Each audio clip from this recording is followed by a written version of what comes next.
భావాలు లేకుండా జీవితం నీళ్లు ఉన్న ఎండిపోయిన చెట్టు లాంటిది. భావాలు ఉన్న స్పందించని జీవితం నీడ ఇవ్వని చెట్టు లాంటిది. కదలని బొమ్మకి కవితలు చెప్పినా, మారని మనిషికి నీతులు చెప్పినా ఒక్కటే.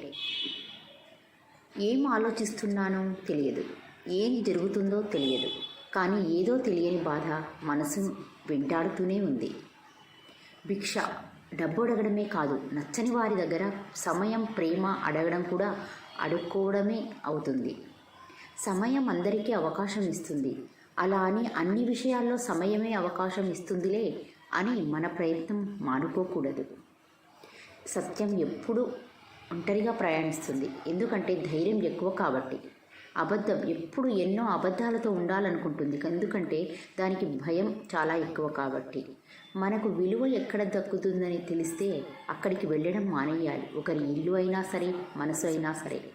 ఎదుటివారి జీవితం గురించి లేనిపోని కథలను కట్టి మాట్లాడుకోవద్దు. ఎవరికి తెలుసు, నీ జీవితం గురించి ఎదుటివారు కథలు కథలుగా రాస్తున్నారేమో, జ్ఞాపకం పెట్టుకో. ఎవరో కుండను ఇలా అడిగారట, నీవు ఎప్పుడూ చల్లగా ఎలా ఉంటావు? కుండ ఇలా అన్నదట, నేను మట్టిలోంచి వచ్చాను, మళ్ళీ మట్టిలోకే వెళ్తాను అని నాకు తెలుసు కాబట్టి. అందుకే గర్వం, కోపం నాకు ఉండవు.